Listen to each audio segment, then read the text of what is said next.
भक्ति हूँ। श्री महागणेश के हृदय में निवास करने वाली भक्ति। मैं पूजा हूँ। श्री महागणेश की कृपा से संपूर्ण ब्रह्मांड की प्रेरणा स्रोत पूजा। जिज्ञासु नारद व्यग्र हो गए। समय के साथ देवी अदिति ने देवराज इंद्र और सूर्यदेव जैसे 2 महान पुत्रों को जन्म दिया। उधर माता सती के मन में श्री गणेश को पुत्र रूप में पाने की आकांक्षा थी। दूसरी ओर देवर्षि नारद, सूर्यदेव तथा इंद्रदेव परम देव श्री महागणेश के दर्शनों हेतु उनकी प्रार्थना करते हैं।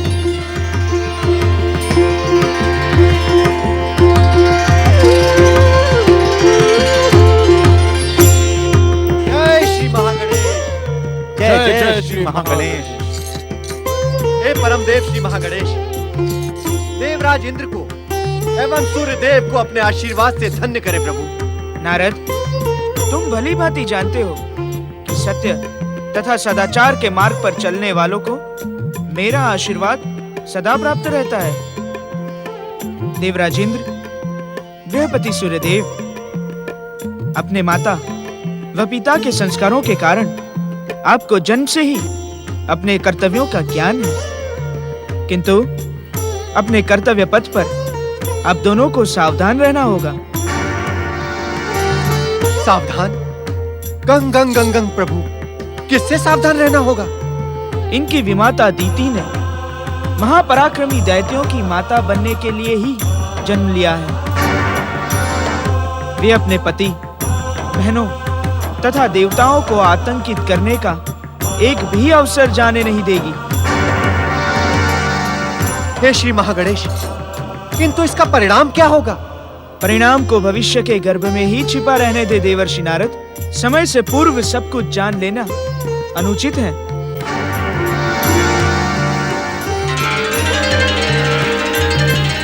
प्रभु,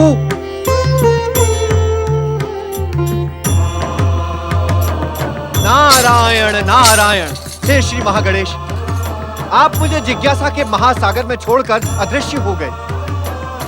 इंद्रदेव एवं सूर्यदेव, अब आप भी अपने अपने लोकों को प्रस्थान कीजिए। मैं भी अपनी जिज्ञासा के शमन के लिए किसी और लोक की ओर प्रस्थान करता हूँ। नारायण नारायण। कैलाशपति भगवान शिव शंकर तथा माता सती की जय। भगवान भोलेनाथ तथा माता सती की जय। कैलाश पर आपका स्वागत है दीदी, पधारें। सती, मैं महादेव से कुछ निवेदन करने आई हूँ।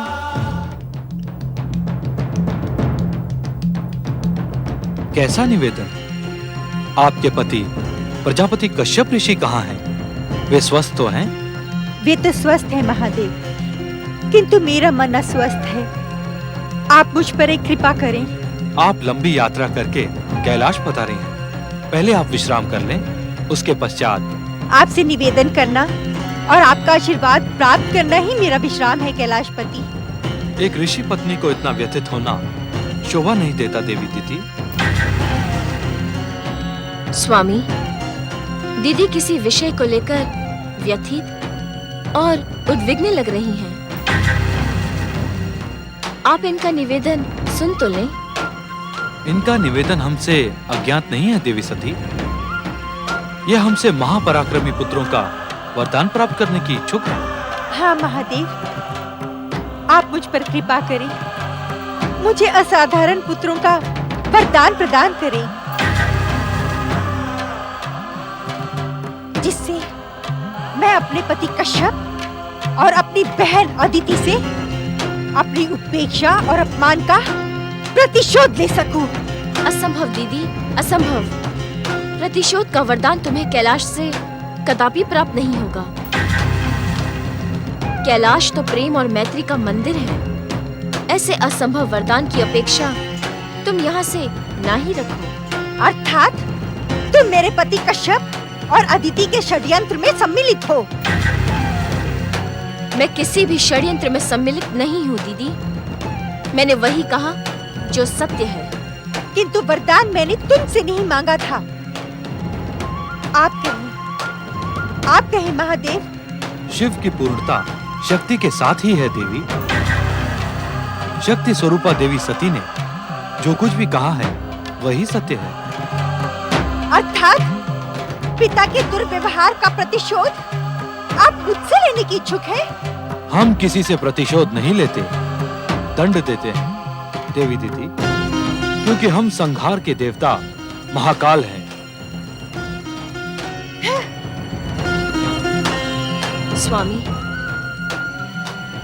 अपनी बहन दीति के दुर्व्यवहार के कारण मैं आपसे क्षमा याचना करती हूँ।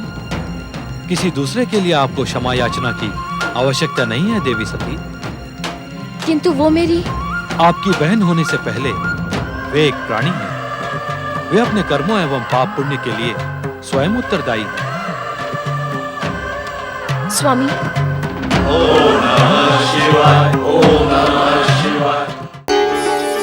देवगुरु बृहस्पति प्रणाम। आयुष्मान भव। देवराज इंद्र व देवी शची का स्वर्ग लोक में स्वागत है। पधारिए। देवराज इंद्र देवी शची की, देवराज इंद्र देवी शची की, देवराज इंद्र देवी शची की, देवराज इंद्र देवी शची की, देवराज इंद्र देवी शची की, देवराज इंद्र देवी शची की, देवराज इंद्र देवी शची की, देवराज इंद्र देवी शची की, देवराज इंद्र देवी शची की, देवराज इंद्र देवी शची की। विनाशक शक्ति के प्रतीक पातालवासी असुरों, प्रकट हो! विध्वंसक भयानक शक्तिशाली असुरों, प्रकट हो! असुर जाति की सूत्रधार दक्ष पुत्री दीति के आह्वान पर पातालवासी असुरों, प्रकट हो! विनाशक शक्ति के प्रतीक पातालवासी असुरों, प्रकट हो! प्रकट हो! असुर जाति की सूत्रधार दक्ष पुत्री दीति के आह्वान पर पातालवासी असुरों, प्रकट हो! पातालवासी असुरों, तुम्हारी सृष्टि सम्मान का सुख भोग करने के लिए हुई है, पाताल में अचेत रहने के लिए नहीं। जागो असुरों, जागो! पातालवासी असुरों, जागो! पातालवासी असुरों, जागो! पातालवासी असुरों, प्रकट हो! शक्तिशाली असुरों, प्रकट हो! दीदी, ये तुम क्या कर रही हो? क्यों? तुम्हें दिखाई नहीं पड़ रहा कि मैं क्या कर रही हूँ? अथवा इंद्र और सूर्य को जन्म देने के कारण तुम अभिमान से अंधी और बहरी हो गई हो। दीदी! अदिति,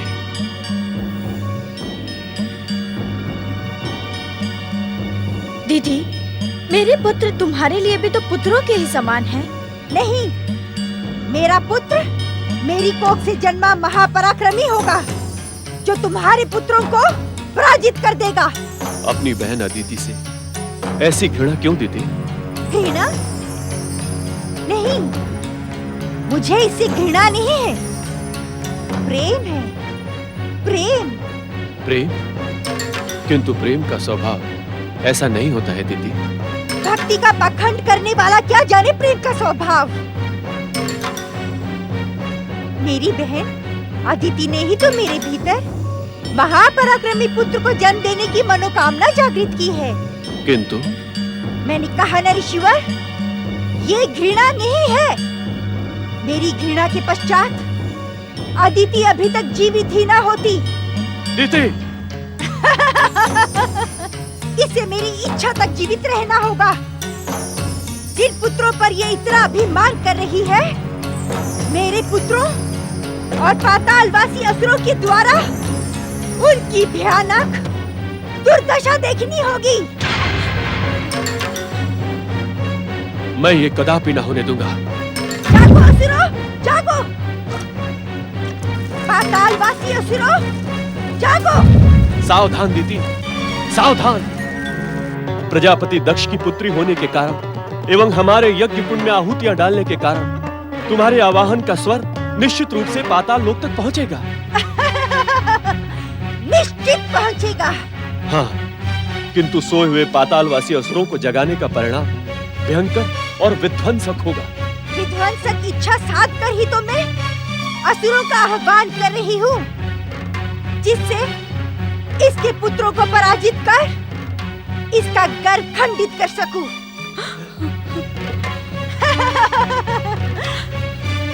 अदिति, तुम्हारे मुख का रंग अभी से परिवर्तित क्यों हो रहा है?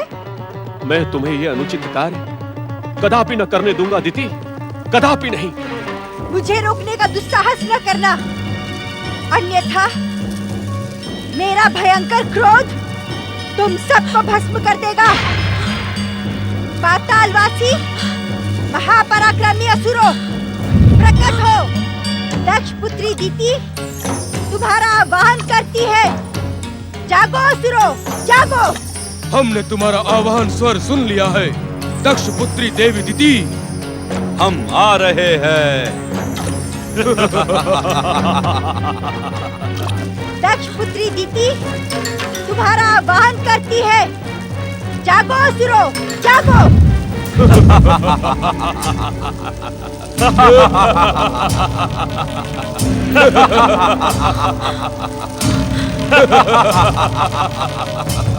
आपने हमारा आह्वान क्यों किया प्रजापति दक्ष पुत्री देवी दीति? भैया देवांतक, इन्हें देखकर तुम्हारे मन में भी वही भाव उत्पन्न हो रहे हैं जो हमारे मन में हो रहे हैं। हाँ भैया निरंतक, किसी का आदर करना हम असुरों का स्वभाव नहीं, किंतु देवी दीदी के प्रति हमारे मन में आदर और सम्मान का सागर उमड़ रहा है। यज्ञ कुंड से बाहर आओ, देवांतक और नरांतक।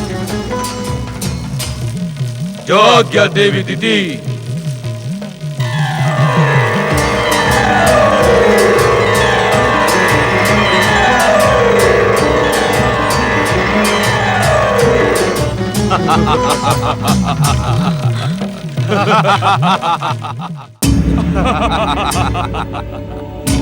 हमारे मन में आपका आदर करने और आपका आदेश मानने की इच्छा क्यों जागृत हो रही है माता दीदी? क्योंकि हम असुर जाति के शुभ चिंतक हैं। हमने तुम्हारी भयानक, विध्वंसक, विस्फोटक शक्ति को पहचानकर तुम्हें तुम्हारा योग्य स्थान दिलाने का निश्चय किया है। हमारा योग्य स्थान? कहाँ है हमारे योग्य स्थान? स्वर्ग का सिंहासन।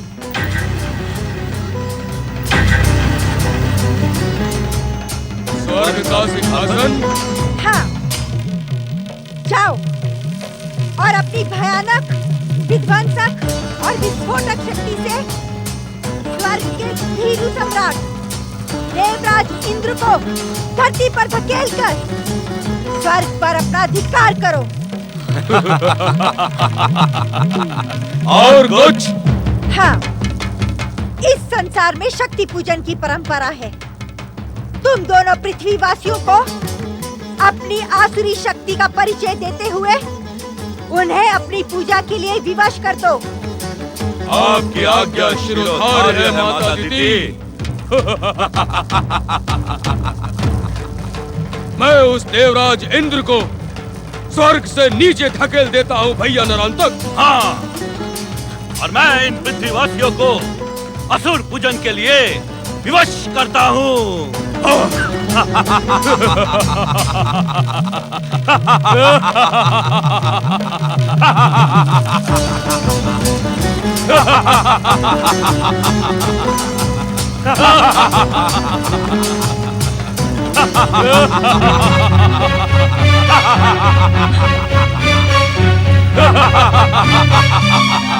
ये तुमने उचित नहीं किया दीदी, ये तुमने उचित नहीं किया।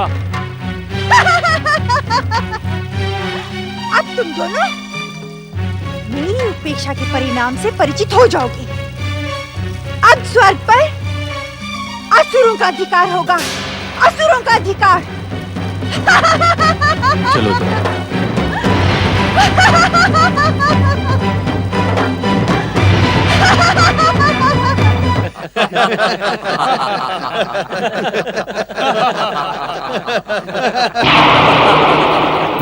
नारायण नारायण। सावधान, सावधान, सावधान देवराज इंद्र, सावधान। असमय उपस्थित होकर आप हमें किस बात से सावधान कर रहे हैं देवर्षि? देवराज, एक गुरु तथा ऋषि का कर्तव्य होता है कि वो अपने शिष्यों को भविष्य में होने वाले संकटों से सावधान करे। देवगुरु बृहस्पति, स्वर्गाधिपति देवराज इंद्र किसी का शिष्य नहीं। आप मुझसे निवेदन करते समय मर्यादा का विशेष ध्यान रखें। और रहा प्रश्न संकट का, तो वो स्वर्ग पर उत्पन्न हो ही नहीं सकता। क्या कहने के इच्छुक हैं आप देवराज? क्या मैं व्यर्थ ही आपको सावधान करने के लिए आया हूं? मैं आपके स्वभाव से भली भांति परिचित हूं देवर्षि। आपको स्वर्ग का नृत्य, उत्सव, आनंद इत्यादि प्रिय नहीं। अपने अहंकार में आप देवऋषि नारद का अपमान करने की भूल ना करें देवराज। इसका परिणाम आपकी ऐश्वर्यशाली सत्ता के लिए घातक सिद्ध होगा। यह स्वर्ग का महान सिंहासन हमने देवर्षि की कृपा अथवा आपके आशीर्वाद से नहीं प्राप्त किया। आप मुझे चेतावनी देने का दुस्साहस ना करें देवगुरु। विनाश काले विपरीत बुद्धि। नारायण नारायण। देवराज, विनाश का महाराक्षस आपके मस्तक पर मंडरा रहा है, किंतु आप अपने स्वर्गाधिपति होने के अहंकार में उसे देख नहीं पा रहे हैं। देवराज इंद्र का विनाश असंभव। मुझे आपकी बुद्धि पर आश्चर्य हो रहा है देवर्षि। आप तो परम विद्वान हैं। क्या आपको ज्ञात नहीं कि स्वर्गाधिपति इंद्र भय और विनाश के हर संकट से परे है? ठहरिए देवराज, तनिक ठहरिए।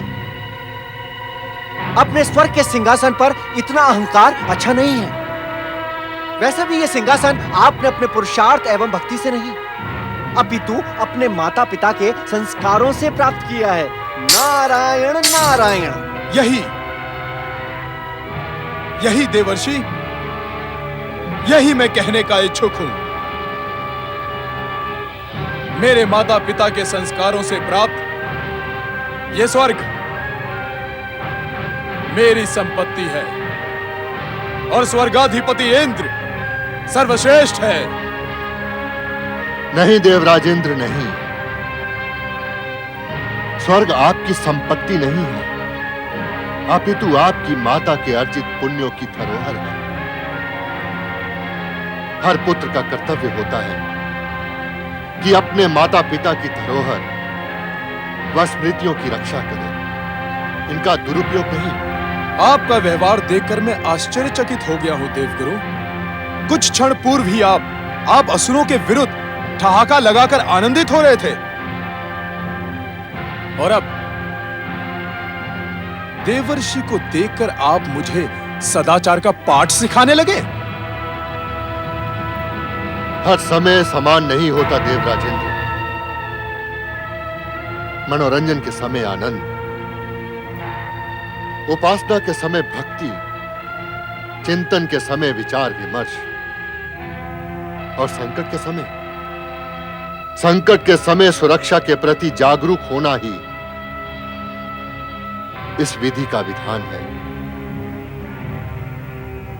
जो भी जीव इस विधान को मानने का विरोध करता है, उसे विधाता दंडित करता है।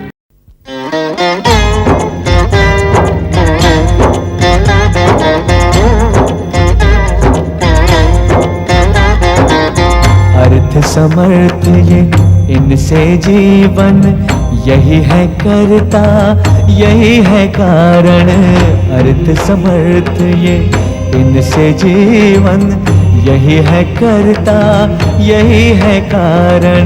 सारे जगत के भाग्य विधाता, दुख हरता ये है सुखदाता। श्री गणेश श्री गणेश श्री गणेश।